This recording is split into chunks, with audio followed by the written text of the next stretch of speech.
Welcome everybody back to season 3 of Learning with Syeyutsus.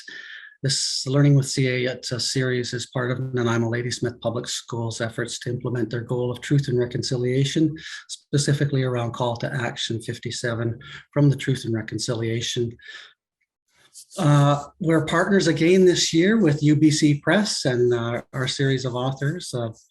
We thank them, raise our hands to them for setting us up with our authors. I think Carrie Kilmartin is with us today.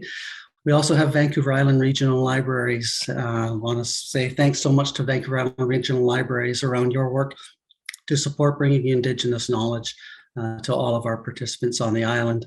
My name's Ted Cadwallader. I'm co-host with Sweetle Taltanat, Stephanie Johnson, and Tsomquatan, Lawrence Mitchell. As always, because we're in Coast Salish territory, I'm going to kick it to our brother Tsomquatan to welcome everybody here.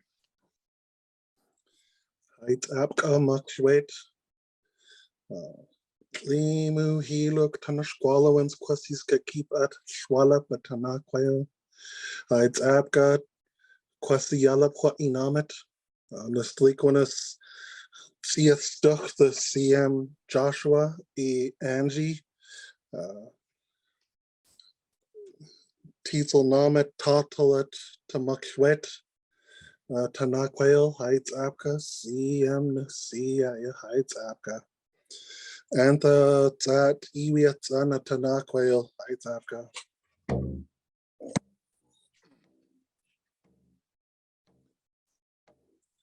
Oh, oh, oh, oh, oh, oh.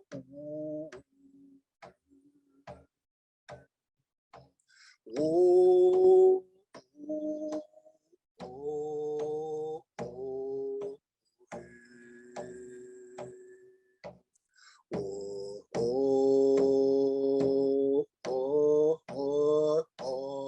oh, oh, oh, oh,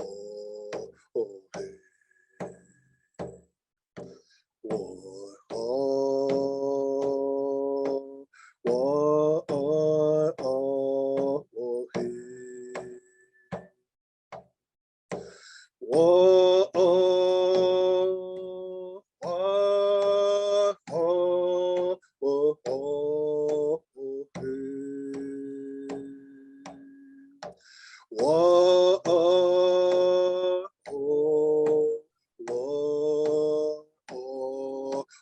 hey.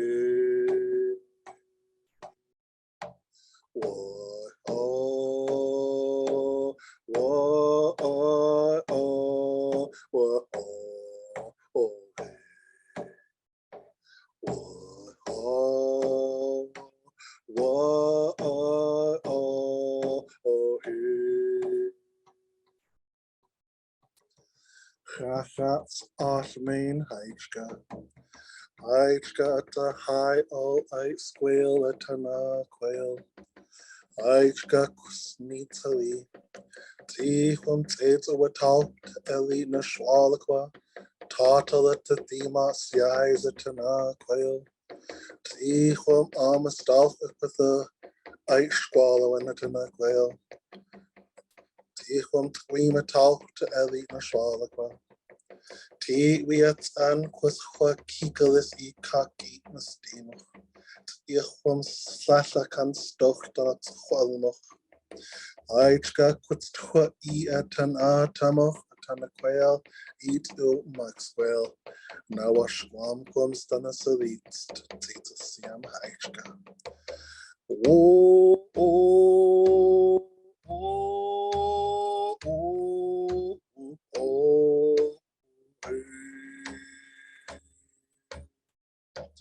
Whoa, oh, oh, oh, oh, oh, hey.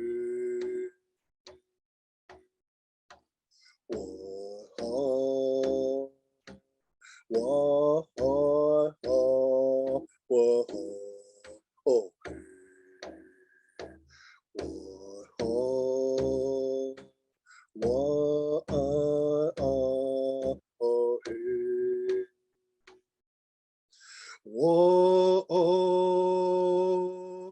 Whoa, oh, oh, oh, oh, hey.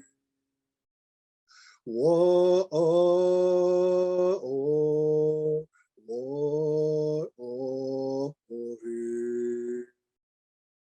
Whoa, oh, whoa, oh, oh, whoa, oh, oh, hey. Whoa, oh, whoa, oh, oh, hey. Height up, sweat, height up. Right, Cian.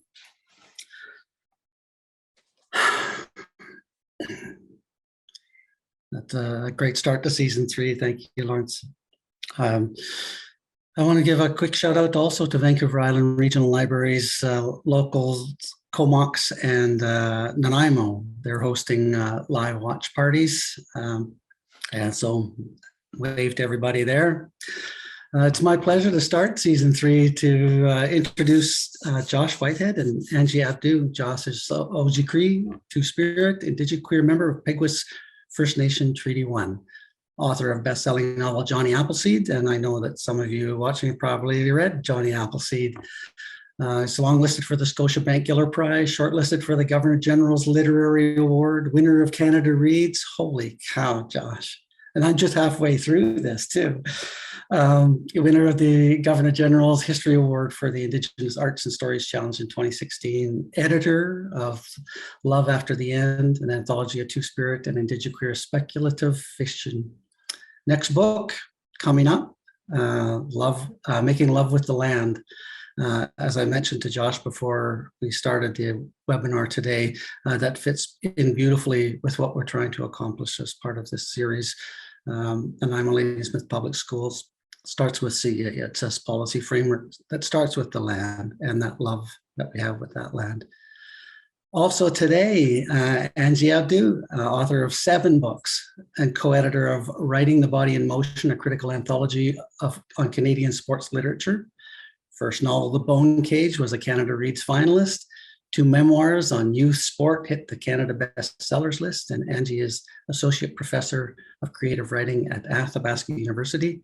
And when she's not doing that, she's also a nationally certified swim coach. So pleased to welcome you both. The floor is yours.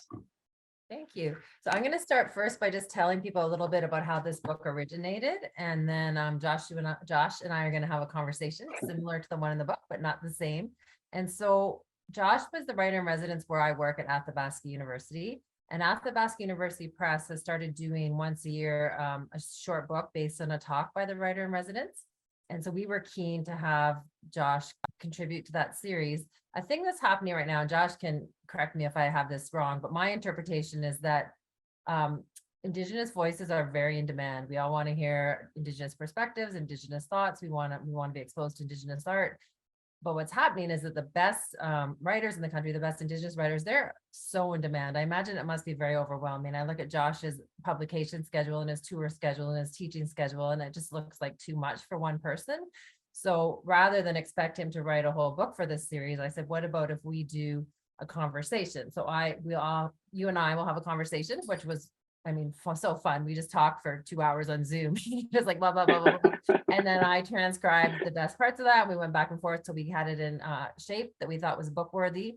And then I really also want to thank Peter Midgley. He was the editor that Athabasca University Press hired to work with it. And he took what was a really interesting conversation, in my opinion, and he made it into an art object. Like he inserted some of Josh's work from when Josh was a teenager. He inserted pictures of Josh, really, really cool pictures, and pictures of places that were important to him, and excerpts from writers who influenced him. And it's the coolest book I've ever seen. I love it. So it's going to be out in April.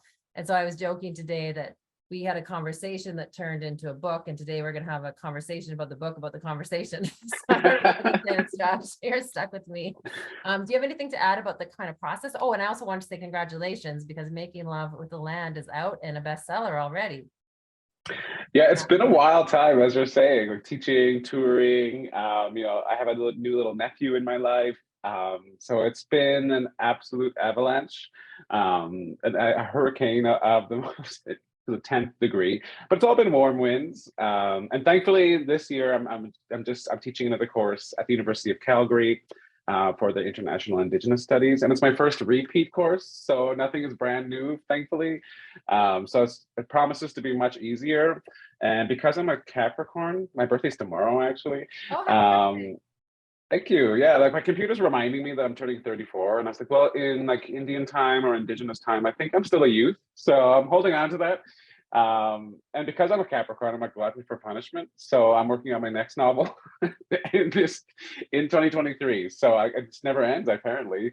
But I have to keep busy, or else my hands, idle hands for me just don't work.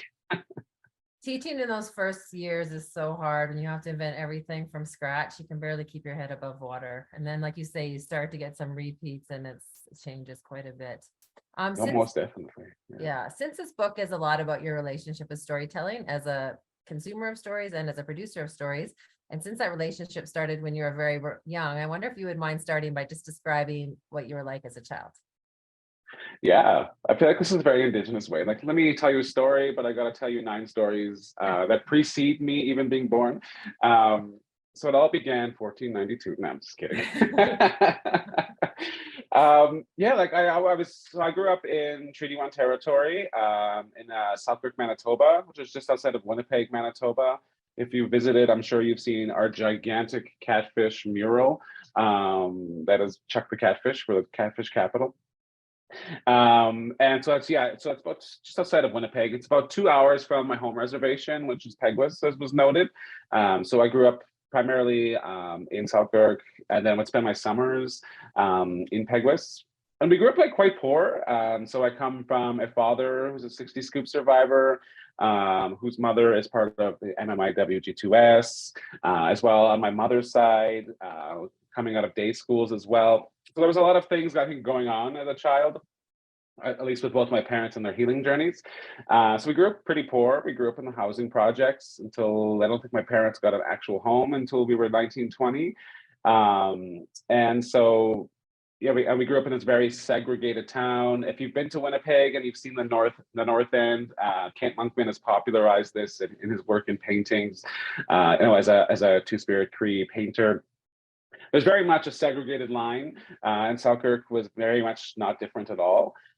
And so, yeah, I kind of grew up, as this person who was urban and from the res, and this boy who was kind of somewhat white passing. So I was too Indigenous for white spaces, not Indigenous enough for Indigenous spaces.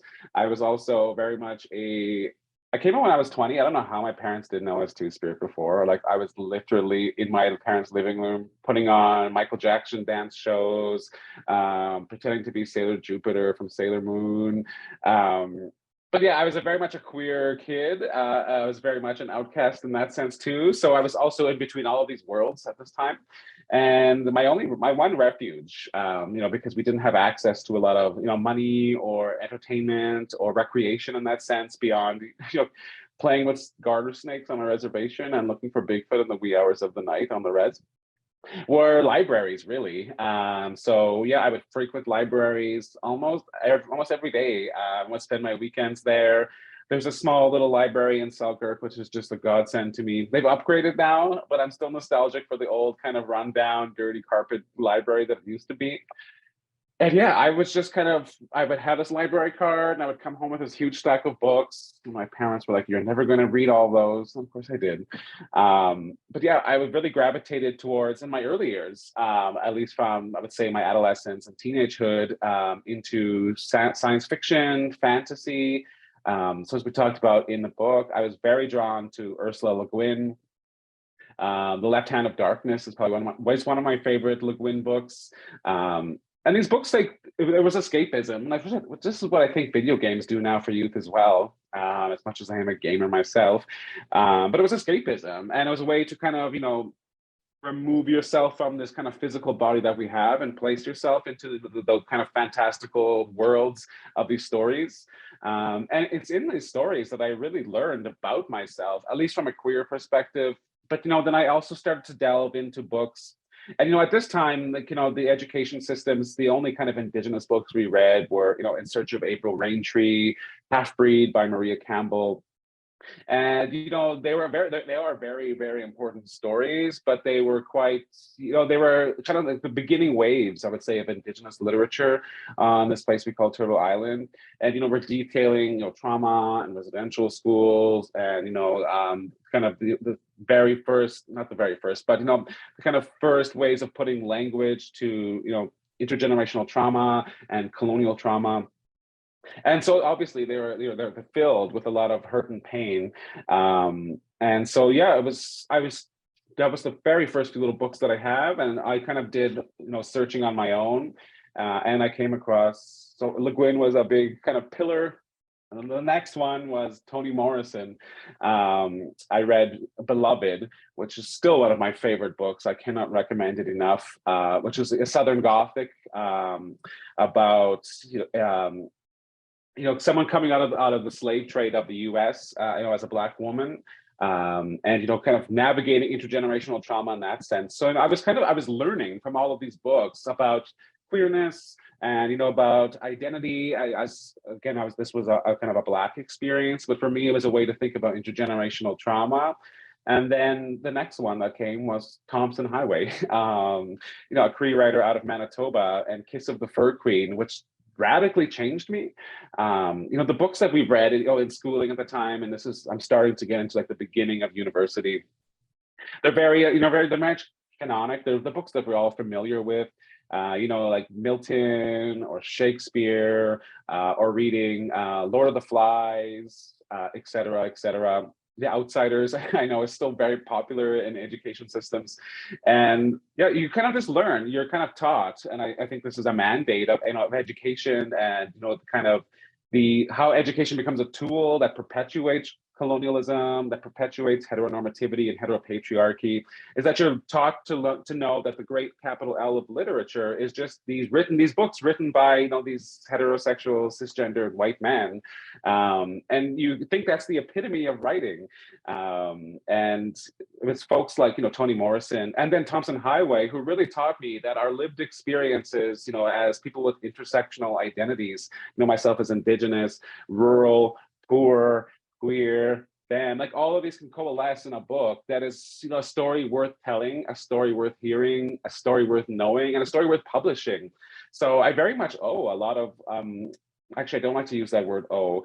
I very much, in relationship, I would say, with Toni Morrison and Thompson Highway, and then, people that came after that for me, Richard Wagamese, Lee Maracle, Gregory Schofield, Beth Brandt, Christos, all of these kind of amazing pioneers, really, of Indigenous literature, who kind of taught me that our lived experiences as people who may not be kind of situated within what we consider kind of the stereotypical norm of these writers that I mentioned before, Milton, Shakespeare, The Outsiders, etc. Our stories are very powerful and worth telling. And from then, reading these books, I really kind of learned to stop trying to mimic and stop trying to write white, but instead to write from the experiences that I know, and to really kind of conceptualize my body and my experiences and everything that I felt and sensed and know as very much real, an archive that's worth using, and letting sing story from that. And I think that's really when I kind of found my voice. And so, yeah, all of those writers that I mentioned and that I find myself in relationship with story-wise, are very much were progenitors or very like stalwart teachers of me to becoming, I guess, the writer that I am so far. You and I have a very overlapping list of favorite writers. I think Le Guin must have been like the pinnacle writer for people who felt a little bit different and outside. I love think so. Darkness. You told me when we were talking that you were shy when you were young, and I have when I look at the pictures in our book of you, just look so cool and so confident and so totally yourself. I can't even imagine you being shy. So you were, this is correct, shy? I was a very shy kid. I was a lone wolf. I really didn't have a whole lot of friends.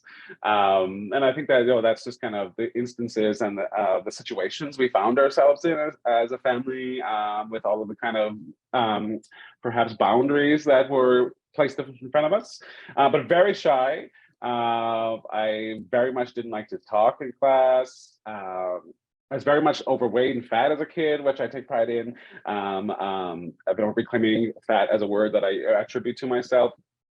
And so, yeah, I was very quiet. And the only time that I would really kind of speak or have agency in expressing myself was in written responses, in which like teachers would be like, you are very astute. Like, why don't you speak up in class? And I don't know if you know a lot about Cree girls, but when they're shy, they like do this little over their mouth. So that was very me. Yeah.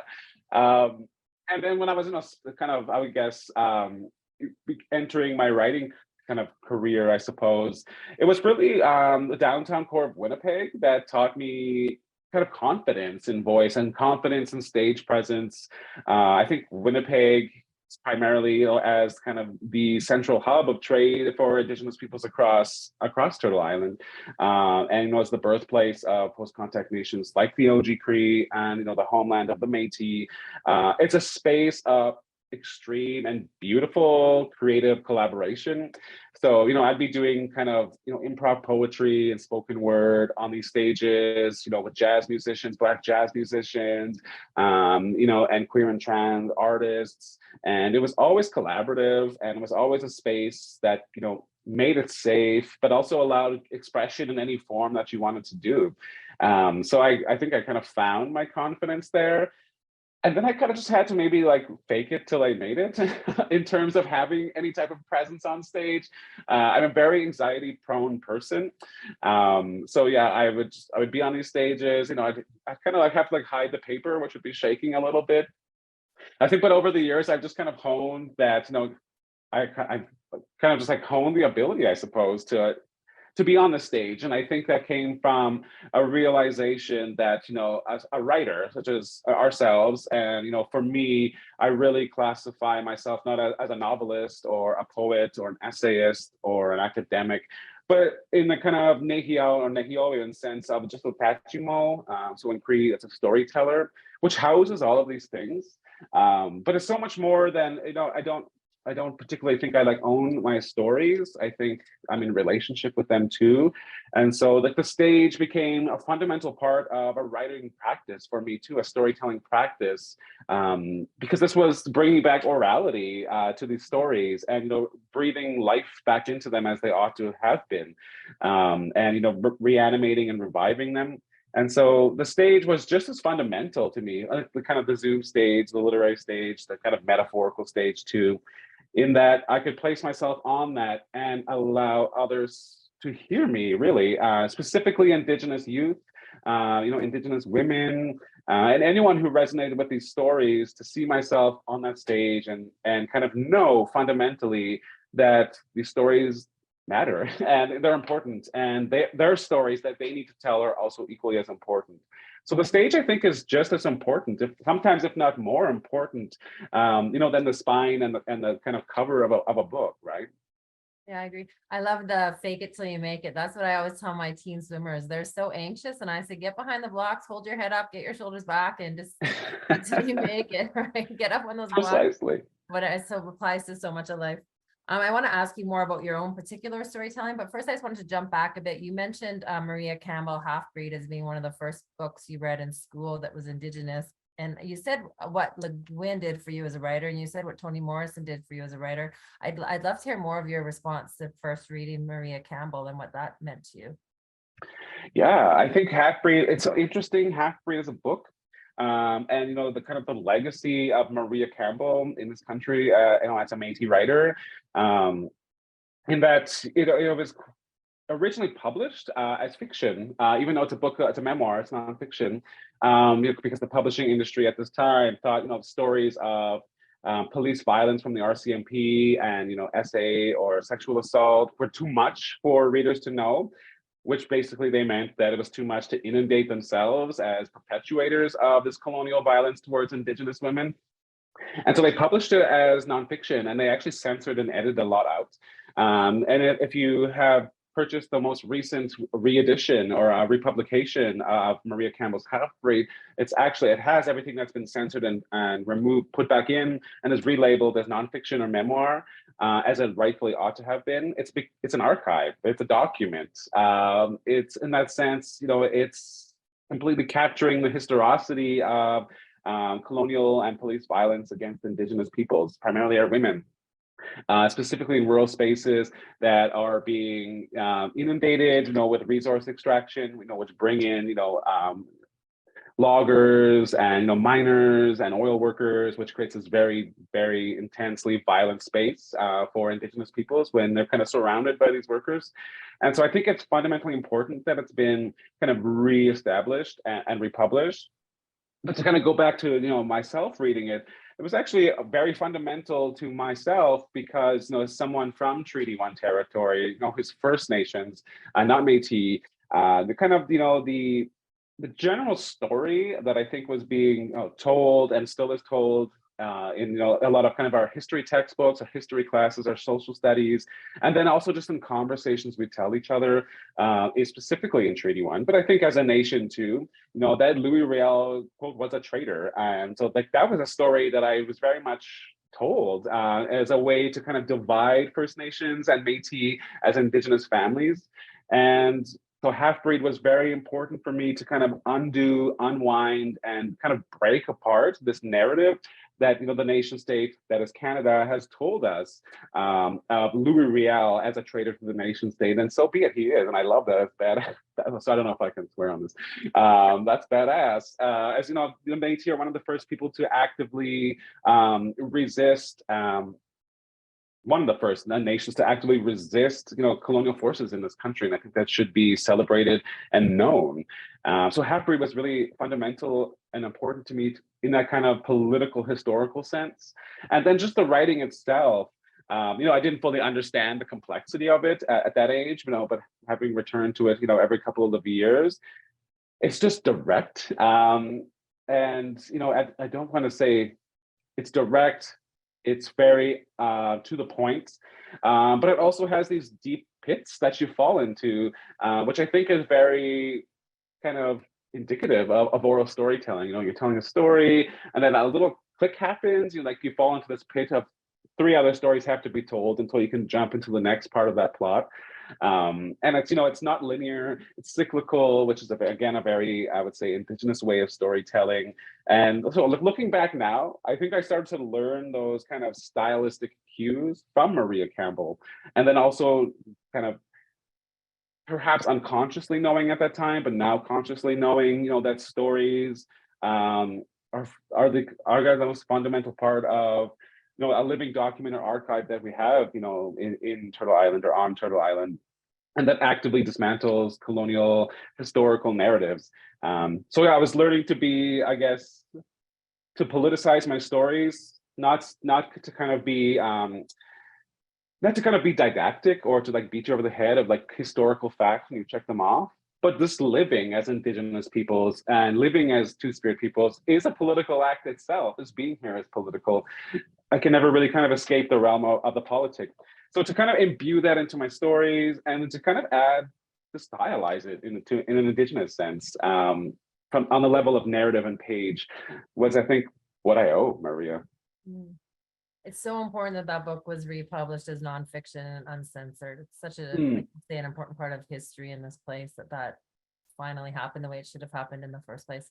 Maria Campbell has been elder in residence at Athabasca University. I'm not sure if you knew that when you were there. Yeah. I have FOMO, fear of missing out. I wish I was there. Can you talk about your goal as a storyteller? We've talked a little bit about story as medicine, and you've talked about your stories as pain eaters, or as Jonny Appleseed as your pain eater. And I'd love for you to talk about the way that works for you as the writer and also for readers and culturally in our country. Yeah, the goal and the role of story. So I have 3 books myself, and then 1 edited, as was noted. My book of poetry, Full Metal Indigiqueer, is a kind of cyberpunk about this kind of cybernetic trickster who infects the canon, like all of those writers I mentioned in the beginning, and then recenters, Indigenous characters in Indigenous spaces where they ought to have been. Jonny Appleseed is my novel, which features a Two-Spirit online sex worker who is trying to return home to the reservation.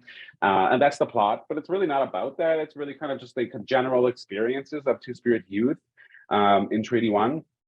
And then my most recent book, Making Love with the Land, is nonfiction and details mental health Indigeneity, primarily the nehiyaw or Cree experience, and queerness as well. And then my edited anthology, Love After the End. I don't think quite fits into this little oeuvre though, but this trilogy of books, I think all played important roles to myself and how I wanted them, or at least I imagined them to kind of help readers. I just imagined that I was just writing for a small limited audience of, Two-Spirit folks, Indigenous folks, and then, anyone who was interested in that.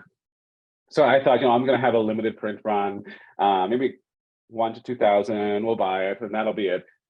Little did I know, I was going to be placed on this kind of large national stage, or sorry, I would say probably should say international stage in Canada, across sovereign nations and the nation state, and be propelled into the kind of the living room of everyone with Canada Reads.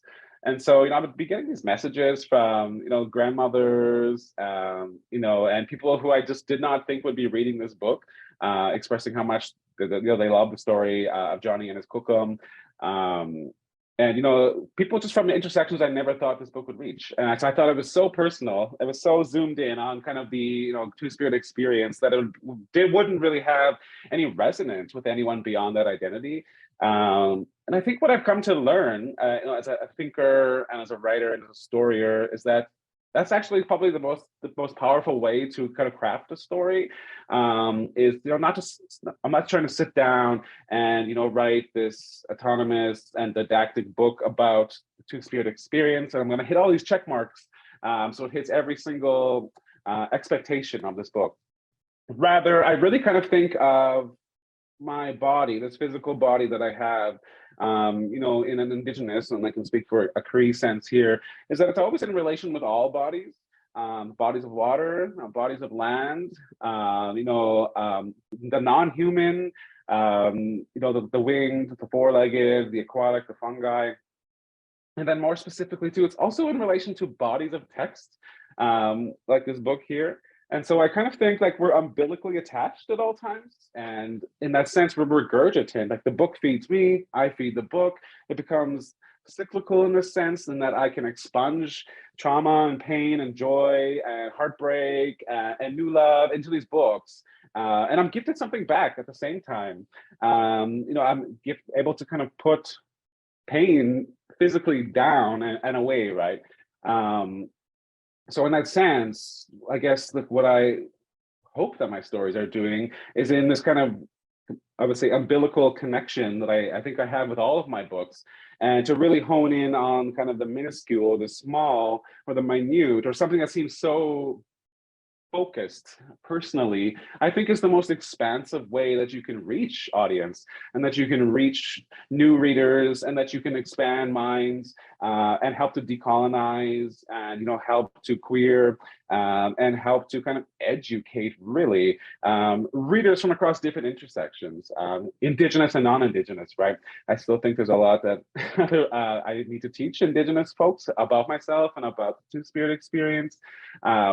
So I think, yeah, that kind of very intense, intimate relationship that we have with story, at least that I have with story, and the more personal and exact I can be, the more universal it becomes. The more space it allows for entry, which isn't simple. You do need to kind of meet me in the labyrinth, but in that sense, I think it's really kind of allowed me to kind of bring in new readers, and help further the livelihood and the resurgence and kind of the vivacity of Two-Spirit people across this Turtle Island. I wonder quickly, because you've described yourself as an anxious person, so I wonder what it felt like to imagine yourself speaking to this really small private audience, and then to find yourself in everybody's living room. So imagine an Indigiqueer audience maybe, and then suddenly you're in the Caucasian grandmother's living room at her tea party. Does that cause you anxiety, and how do you overcome it? And what advice would you give to aspiring writers who might be worried about how they're received in the big, wide, scary world? Yeah, I think this book, particularly, which details a lot of, it's nonfiction, it's memoir. It's creative nonfiction, I suppose. Always all boundaries. It's in that realm. It was difficult. Autobiographical fiction, right? Autobiographical fiction is a good term. I think that's the correct one. Yeah. It was difficult to write, because it details, my own struggles, with insomnia, something that's a little probably simpler to approach, anxiety, but then also like lifelong battles I've had with mental health. So, for example, I very much detailed body dysmorphia and eating disorders in this book, which was difficult for me to announce and do, but it was important for me to do it because, everyone was so attached to Jonny and they loved Jonny. And I love Jonny. That glitter princess loves to take over any area of spotlight in my life that he can take over. And so we're working on this TV series right now for Jonny, which is coming out in a couple of years. But so when he's back on the plate and he's like, put me on another page, put me another book, I need to come out again. But everyone loved Jonny, specifically after Canada Reads, in that they would sometimes confuse me as Jonny. So, I'd be at readings or interviews, or people would meet me and be like, oh my God, Jonny Whitehead. And I was like, my name's Joshua. I wish I gave him a different first letter, like Brad Whitehead or Brad Appleseed. No one's going to call me Brad. And so, I kind of became really inundated with this character, who I love. And I think I have this, intimate proximity with as a character that I know so fundamentally well. But it started to take a toll on me as a writer, and I felt like I was cast or lost in the gargantuan shadow of Jonny Appleseed, who I'm sure he loved it, but I felt like I was getting lost as a person, as a thinker, as a writer, just as a being, really. And I'd be doing these book tours and talks, and everyone who would be there had read Jonny Appleseed, and they kept confusing it as nonfiction, and would ask me what I kind of call extractive questions about asking me, tell me about the death of this person in your family and how that helped to create narrative in this book, or how did the murder of your grandmother really kind of propel this book into being, or how did it help you characterize? And very inappropriate questions, I felt like. But at that time, I was, you're kind of taught to kind of go, give. It's like improv, yes, and. And so, I would just kind of expunge all of these answers to these people. And then, I would leave that stage and I would be racked with anxiety again and trying to kind of reel back in all of these guts that I had spilled and stitch myself up. And then I'd go to the next thing, or, just try to go to sleep, which was difficult, having to unhouse all of these kind of lifelong traumas that are mine and my family's, right? And so I wrote Making Love with the Land for that reason, in that, people were asking me these questions and, they had all of these curiosities. And I don't think that it was malicious in any sense. I think, as we noted before in the beginning, Angie, that there's this, I don't want to say hunger or thirst, because that just kind of gives you ideas of consumption. But I think there's this eagerness, really, for Indigenous stories, for Indigenous perspectives from across all different nationhoods and identities, like Indigenous women and trans Indigenous writers and two-spirit writers, and young youth Indigenous writers and residential school narratives. There's just this eagerness to learn, right? And I think that comes out of the Truth and Reconciliation Commission. And I think that comes out of a desire and a want to help meet these mandates and to learn. But I think what was kind of being forgotten is that you're in relationship with the story, you're in relationship with the writer, and you can't. The demand for too much becomes to the point that it's rupturing to that person. So really kind of thinking about what you're asking for and what it will cost that writer to give you that, right? If they even want to give you that. So I would say that's something fundamentally that I learned is saying no, and having boundaries with myself, and boundaries that I place around myself on the stage or on the page for readers of what they're expecting or what they need, or any type of curious ally work that they're trying to do. Sometimes I'm not the best person to answer that question, or sometimes I can lead them to books that do, or interviews or paintings or films that do tackle that question. So I would say the power of no is something that I've learned. I think this what I've also learned is to kind of not, so something like being an Indigenous writer and after Canada Reads and being a two-spirit writer, I know I click all of the little check boxes of diversity, really. And I think what I internalized in the beginning is, you're kind of propelled into the spotlight and you're asked to kind of be a role model which I never signed up for, which requires perfection at all times, which requires you to always have the right answer and always know the historical facts of this one term, and to kind of be this expert. And like, I'm still fairly young. I'm still learning all of these things, and some of them are completely lost, or still earth, due in part to the targeted assimilation and colonization, particularly of Two-Spirit stories and identities and livelihoods and terminologies across our nations and languages. So I'm still learning that. And so I guess the other piece of advice that I've taught myself, and that I think could really be given to anyone, writing in any, or creativity in any form, is that we don't have to be,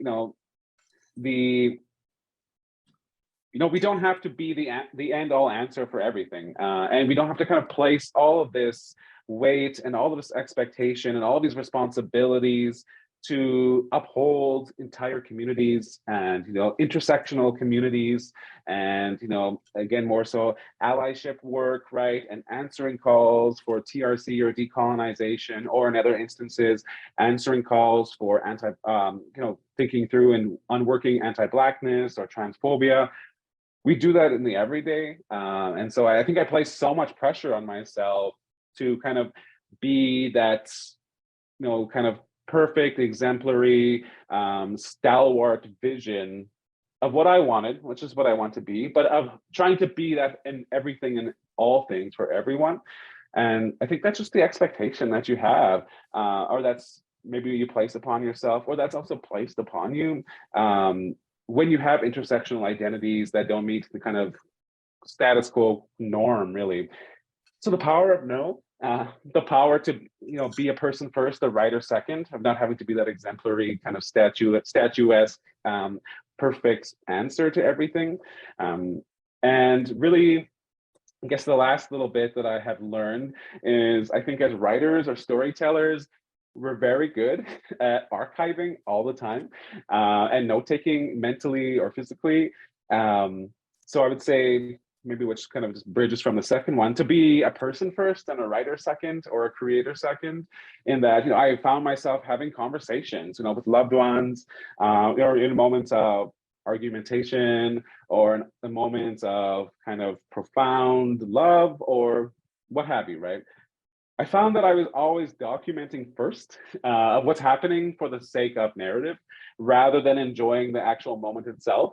So I would say, yeah, enjoy life first and then write second. So yeah, power of now. You don't have to be this exemplary, perfect example, and then be a person first, and then be an artist second. Oh, I feel like what you just said could be an essay for both for writers and for people who are going to be interviewing writers. And I mean, what you're saying is revolutionary. It's changed. You're right. We've always been asked as writers to get as much public attention as you can, to sell your books, and you say yes to everything, and you answer everything. And when people are dealing with trauma, that's too much to ask. And so for you to be able to say, I'm not comfortable answering that question today, like today I'm not up for it, or maybe never, whatever, I can't answer that question. That's a huge step, right? Putting some boundaries and protecting yourself. That's fantastic. Good answer, Joshua.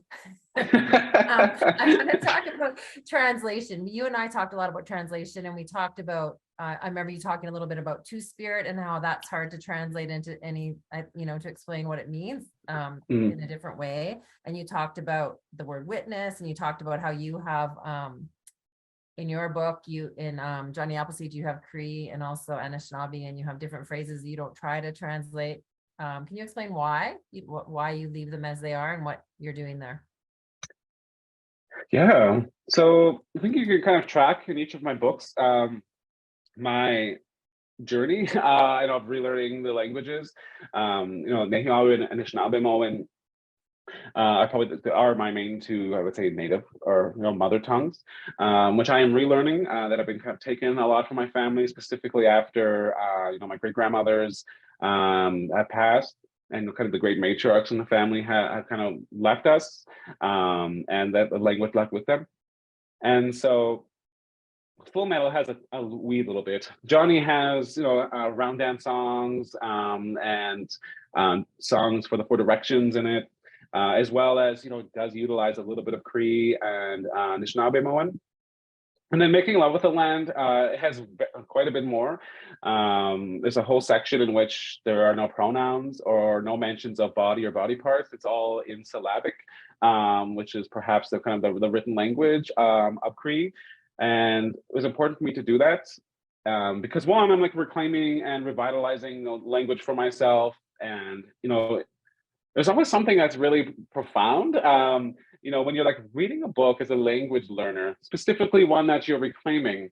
And I do this all the time with Billy Ray Belcourt. Gregory, I was just rereading Gregory Schofield's Thunder Through My Veins, which is a great memoir. It was just re-released as well.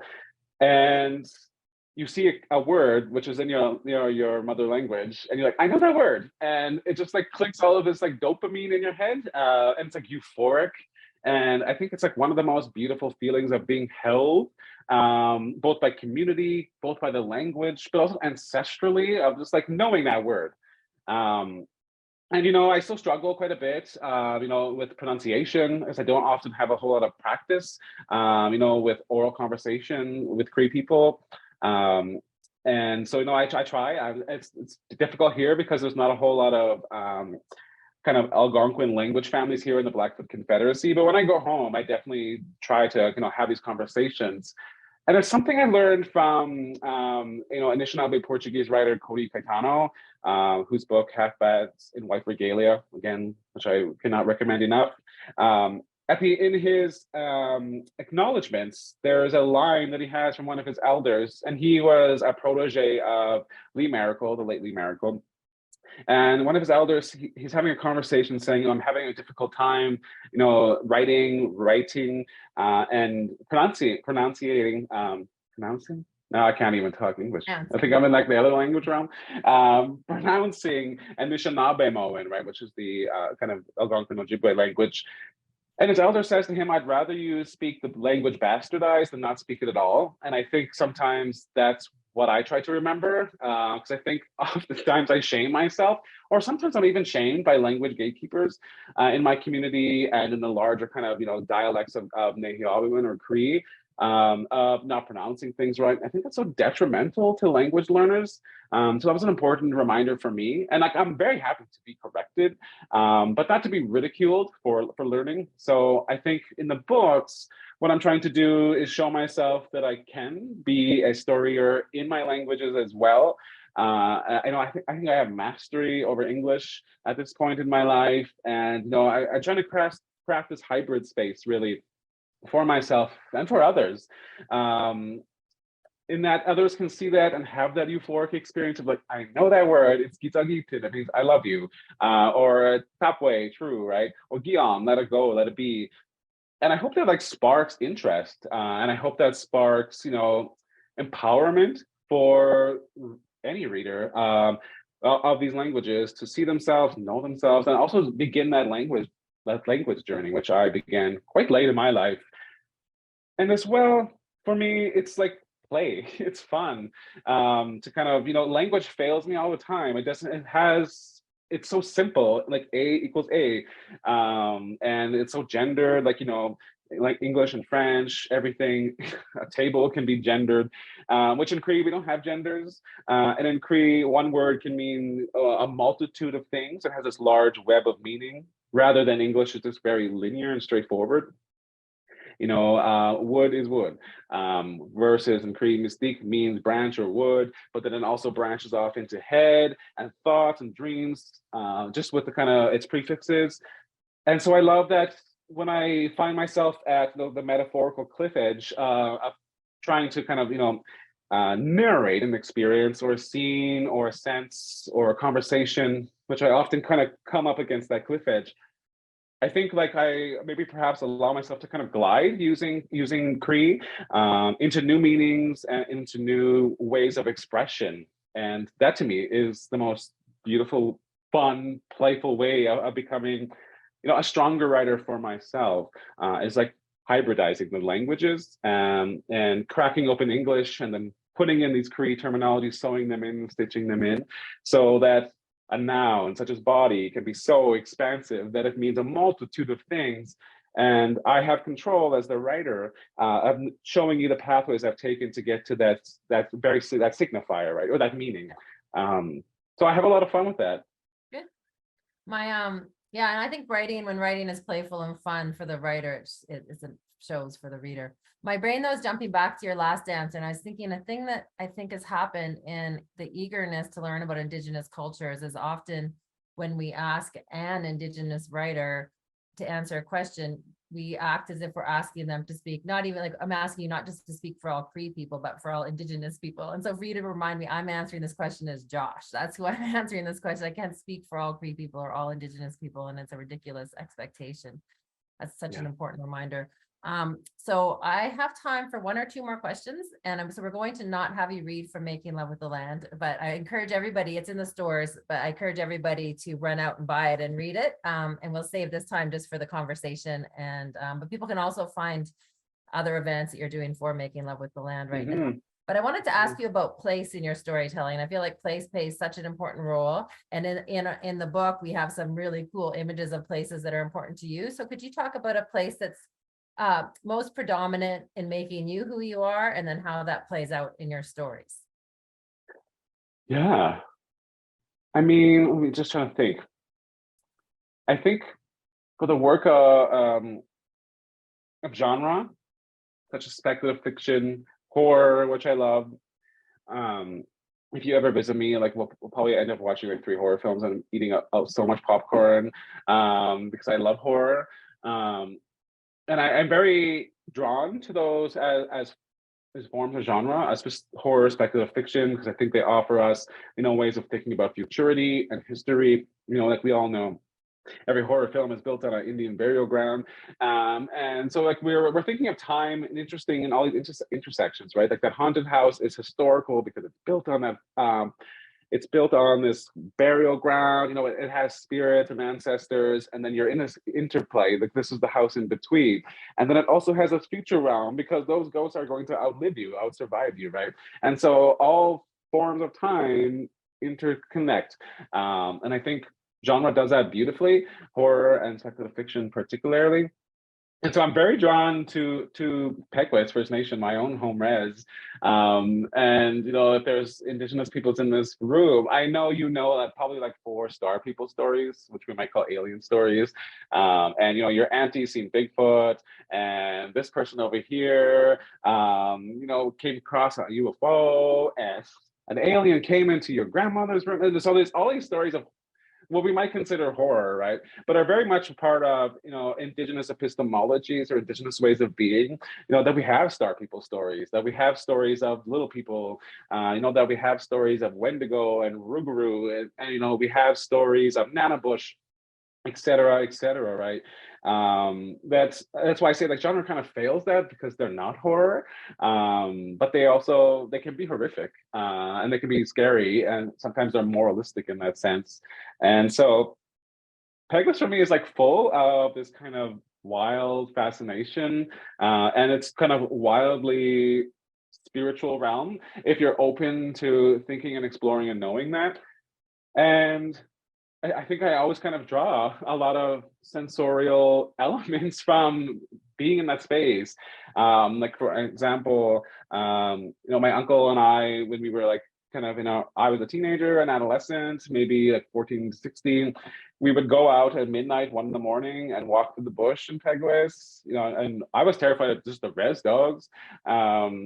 But he would go and we would go search for Bigfoot, and he would tell me these stories of things he saw. Maybe they were fabricated, maybe they were not, maybe they were dreams, but it didn't matter because you were kind of learning the land in night.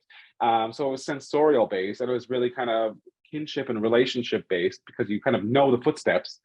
And then you're also kind of learning of the spiritual elements of the space as well, which terrified me. And sometimes they do scare me still, but for me, they're very generative creatively.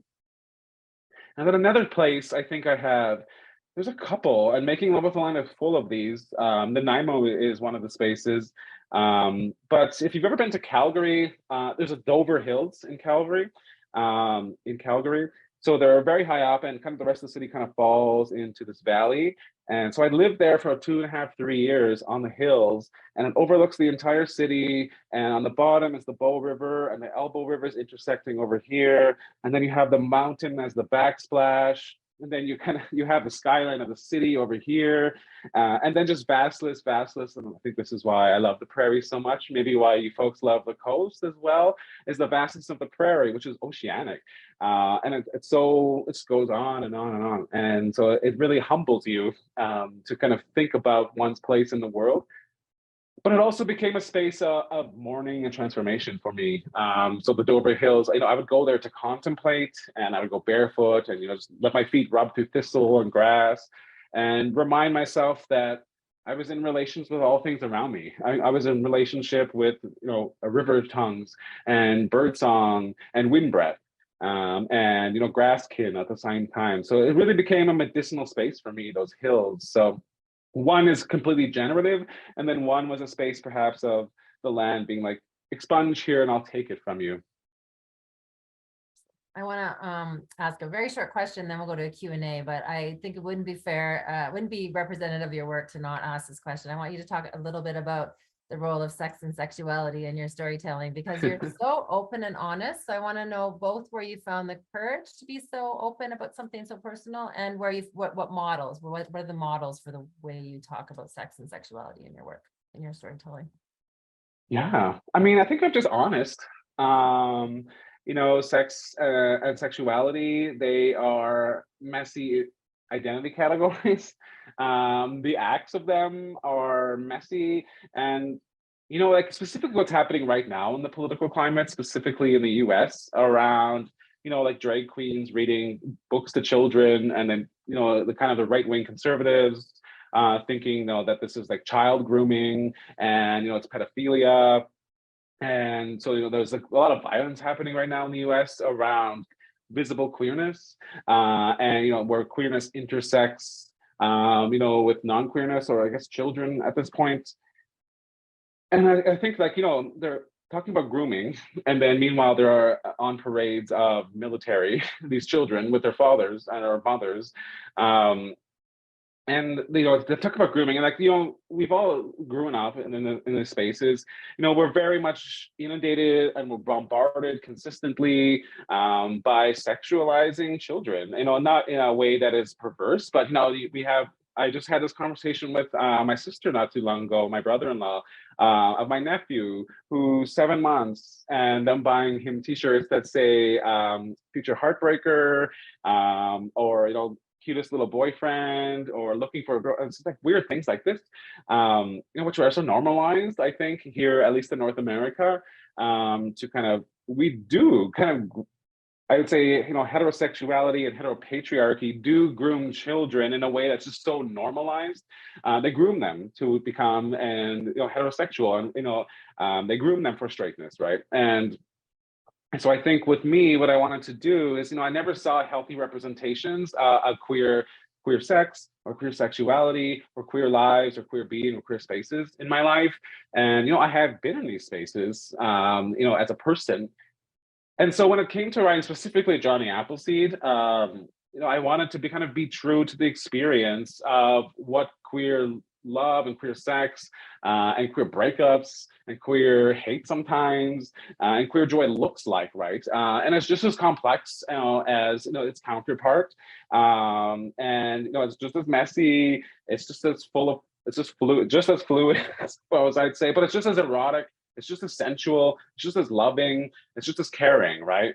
So I wanted to kind of show it in its complexity and its vastness, to say that, to really kind of normalize what it looks like, at least for myself, and at least for any queer youth who is reading this book, to kind of see themselves in a way that wasn't touched by the profaneness of homophobia or transphobia or queerphobia, that also didn't have to carry the legacy of HIV and AIDS, that didn't have to continue on the perpetuation of queerness as sexual assault, primarily in Indigenous spaces. I think a lot of the men I know, and I think a lot of Indigenous men, particularly residential school survivors and intergenerationally of them, have I've seen it with my father, and I helped him through this, but have a lot of work to do in kind of undoing, thinking about homophobia, which is righteously, I know why it's there, because there was same-sex sexual assault in these schools,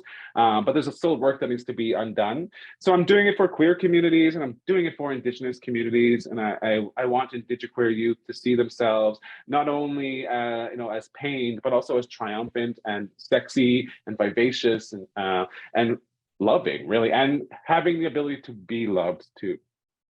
Thank you so much. And thank you again for this conversation. It has been delightful to talk to you as always. Thank you. Thanks so much, Angie and Joshua, for sharing so much. I hope the amount that you share, you also get time to take back in that energy as well. And as part of that, I'm going to turn it over to Lawrence so he can give some of that back for you to carry away with. And Lawrence, can you close our house? Siam Schwalab Haidapka, Joshua Haidapka Atantima Sias Atana Quail, and Sue Quanquam that Atan Squallow and Titzel Nama Atana Quail, Haidapka, Nan Zap Uzi Dama, Heil Heluk Tana Squallow and Satlamet Atan Huiem, Haidapka Queet Stuck Tana Tots Elish at Nawa. Eatonist Lequinist Zayat Namet Stuch Tamnashwalakwa, UBC Press, Vancouver Island Regional Library, E School District 68, Hitzapka, Makshwet, Kwasiyala, Inama, Atanakwel, Hitzapka.